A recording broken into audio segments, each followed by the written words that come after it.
Oke, assalamualaikum warahmatullahi wabarakatuh. Kembali lagi di channel Penyuluh Pertanian ID. Oke teman-teman, kita masih lanjut lagi untuk mini tryout dan pembahasan tes P3K Penyuluh Pertanian di bagian ke-8.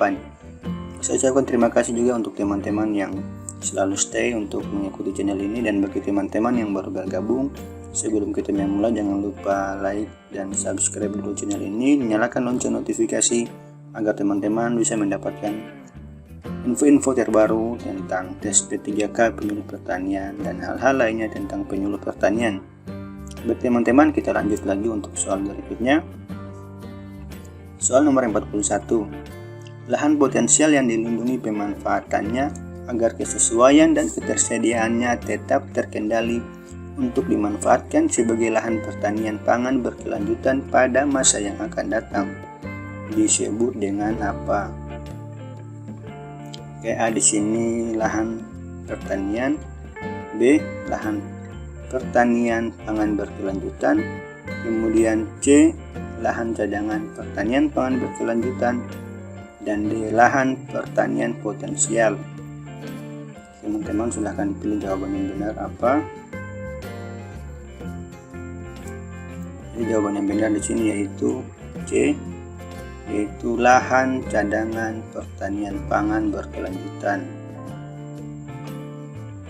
Penjelasannya, jadi lahan cadangan pertanian pangan berkelanjutan yaitu lahan potensial yang dilindungi pemanfaatannya agar kesesuaian dan ketersediaannya tetap terkendali untuk dimanfaatkan sebagai lahan pertanian pangan pada masa yang akan datang.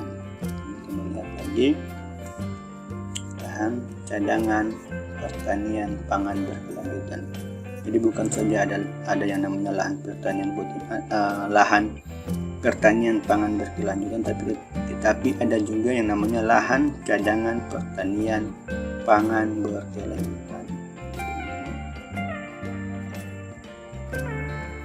Oke, lanjut di soal berikutnya. Bidang lahan pertanian yang ditetapkan untuk dilindungi dan dikembangkan secara konsisten guna menghasilkan pangan pokok bagi kemandirian, ketahanan, dan kedaulatan pangan nasional disebut dengan titik-titik. A yaitu lahan pertanian, B lahan pertanian pangan berkelanjutan, C lahan cadangan pertanian pangan berkelanjutan, dan D lahan pertanian potensial. Baik, jawaban yang benar di sini yaitu B, lahan pertanian pangan berkelanjutan. Jadi ini agak berbeda dengan yang tadi teman-teman. Yang tadi itu lahan cadangan pertanian, sedangkan ini lahan pertanian. Jadi jawaban yang benar yaitu B, yang dimana lahan pertanian pangan berkelanjutan adalah bidang lahan pertanian yang ditetapkan untuk dilindungi dan dikembangkan secara konsisten guna menghasilkan pangan pokok bagi kemandirian, ketahanan, dan kedaulatan pangan nasional. Jadi ada lahan pertanian pangan berkelanjutan, kemudian ada juga lahan cadangan pertanian pangan berkelanjutan. Next, nomor 43. Ketika panen raya tiba, maka ketersediaan buah-buahan akan berlebihan. Oleh karena itu, dibutuhkan alternatif untuk memanfaatkannya. Alternatif tersebut dapat dilakukan dengan cara titik-titik. A. Menanam kembali buah tersebut. B. Menjual buah dengan harga murah. C. Membuatnya sebagai produk olahan, dan D. Membagikannya secara cuma-cuma. Jadi soal di sini saya kira sangat gampang, teman-teman bisa disimpulkan saja berdasarkan logika cara berpikirnya. Jawaban yang benar di sini yaitu C, yaitu membuatnya sebagai produk olahan. Ya, karena memang ketika panen raya tiba sudah jelas bahwa ketersediaan atau hasil panennya itu sangat banyak. Nah, untuk mengatasi hal tersebut, alternatif untuk memanfaatkannya karena jangan sampai tidak terjual atau tidak dibeli oleh pihak ketiga. Apa alternatif yang bisa digunakan? Itu bisa digunakan sebagai produk olahan. Karena di sini tidak ada penjelasannya teman-teman. Teman-teman juga bisa memahami tipe-tipe soal seperti ini. Next, nomor 44, mewujudkan ketahanan pangan, meningkatkan nilai tambah dan daya saing pertanian, serta meningkatkan kualitas sumber daya manusia dan prasarana Kementerian Pertanian adalah: A. Tujuan dari pembangunan Kementerian Pertanian. B. Strategi pembangunan Kementerian Pertanian. C. Visi Kementerian Pertanian. Dan D. Misi Kementerian Pertanian. Sebelumnya saya ingatkan dulu teman-teman, untuk soal nomor 44 sampai seterusnya ini, nanti untuk jawabannya akan saya berikan di soal paling terakhir, karena ini dia berkaitan dengan visi misi atau berkaitan dengan kegiatan-kegiatan di Kementerian Pertanian pada tahun 2020 sampai dengan 2024.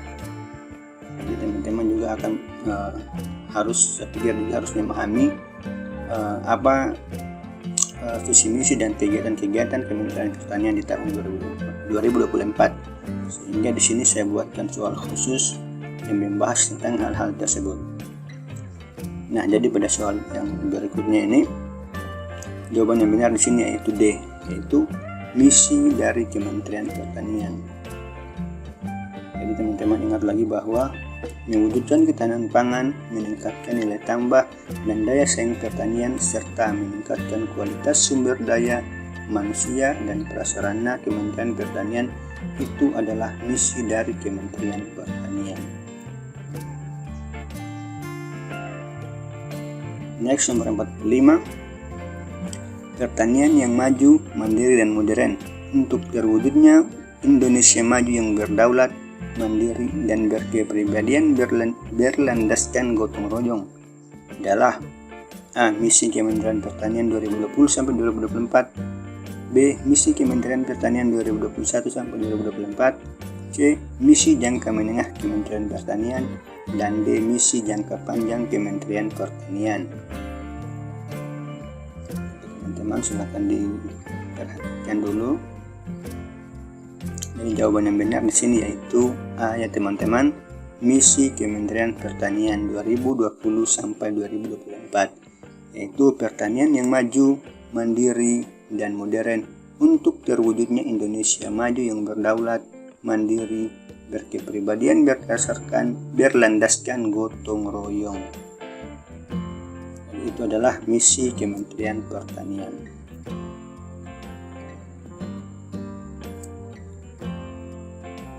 Next, nomor 46, sebagai penjabaran dari visi dan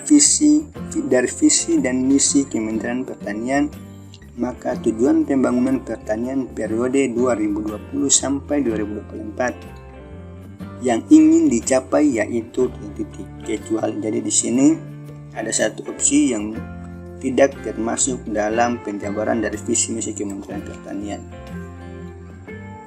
Oke. A. Meningkatnya pemantapan ketahanan pangan. B. Meningkatnya SDM pertanian. C. Meningkatnya nilai tambah dan daya saing pertanian. Dan D. Terwujudnya reformasi birokrasi Kementerian Pertanian.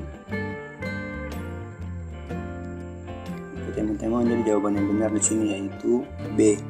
Meningkatnya SDM pertanian. Jadi ini yang tidak termasuk dalam tujuan pembangunan pertanian periode 2020-2024 yang ingin dicapai. Jadi berarti ada 3, yaitu 1. Meningkatnya pemantapan ketahanan pangan. 2. Meningkatnya nilai tambah dan daya saing pertanian. Dan 3. Terwujudnya reformasi birokrasi Kementerian Pertanian. Termasuk yaitu ini meningkatnya SDM pertanian.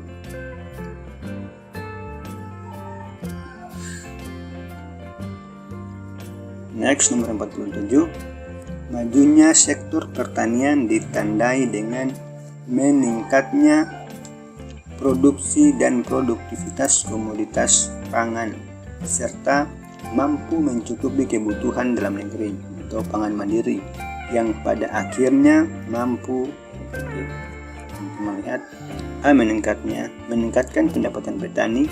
B. Meningkatkan skala usaha. C. Meningkatkan produktivitas, dan D. Memperbaiki ekonomi bangsa. Dan jawaban yang benar di sini yaitu A. Meningkatkan pendapatan petani.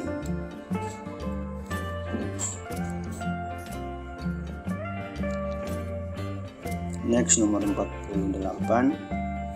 Kemampuan di sektor pertanian untuk memenuhi kebutuhan masyarakat sekaligus mampu menggantikan produk pesaingnya dengan nilai tambah yang dihasilkan dalam setiap kegiatan produksi dan distribusi komoditas pertanian. Definisi dari A. Ketahanan pangan, B. Daya saing, C. Nilai tambah, dan D. Kemajuan sektor pertanian. Jadi di sini yaitu kemampuan di sektor pertanian untuk memenuhi kebutuhan masyarakat. Oke. Jawaban benar di sini yaitu B. Daya saing. Yang namanya daya saing yaitu teman-teman kemampuan di sektor pertanian untuk memenuhi kebutuhan masyarakat sekaligus mampu menggantikan produk pesaing. Perhatian di sini kata kuncinya mampu menggantikan produk pesaing dengan nilai tambah yang dihasilkan dalam setiap kegiatan produksi dan distribusi komoditas pertanian. Berarti adalah pengertian dari B. Daya saing. Next, nomor 49. Kondisi terpenuhinya pangan bagi negara sampai perseorangan yang tercermin dari tersedianya pangan yang cukup ditinjau dari jumlah maupun mutu. Kemudian selain itu menjamin pangan yang aman, beragam, bergizi, merata, dan terjangkau serta tidak bertentangan dengan agama, keyakinan, dan budaya masyarakat untuk dapat hidup sehat, aktif, dan produktif secara berkelanjutan adalah titik.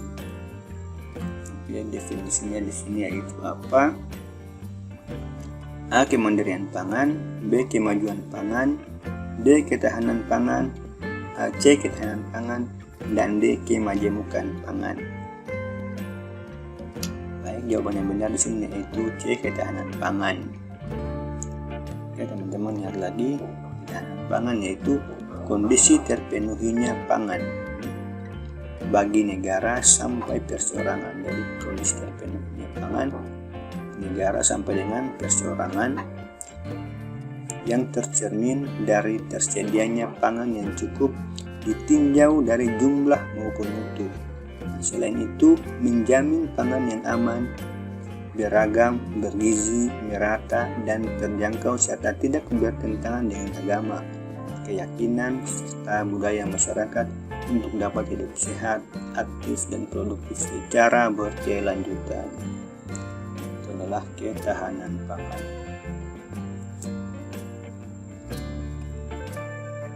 Oke, nomor 50. Terwujudnya Indonesia yang berdaulat, mandiri, dan berkepribadian berlandaskan gotong royong adalah titik-titik. A. Visi misi. A. Visi Presiden dan Wakil Presiden RI 2020-2024. B. Misi Presiden dan Wakil Presiden RI nomor 2024. C. Visi Presiden dan Wakil Presiden 2014 sampai 2019, dan D. Misi Presiden dan Wakil Presiden 2014 sampai 2019. Mungkin teman-teman yang mengikuti pertimbangan kemarin, teman-teman bisa mengetahui yang mungkin masih mengingat apa saja visi dari Presiden dan Wakil Presiden, karena memang ini jawabannya tentang visi atau misi. Jadi jawaban yang benar di sini yaitu D, teman-teman, misi Presiden dan Wakil Presiden tahun 2020 sampai 2024. Oke, baik teman-teman, sampai di situ dulu soal kita pada kali ini. Semoga bermanfaat. Jangan lupa like, comment, dan subscribe. Terima kasih. Assalamualaikum warahmatullahi wabarakatuh.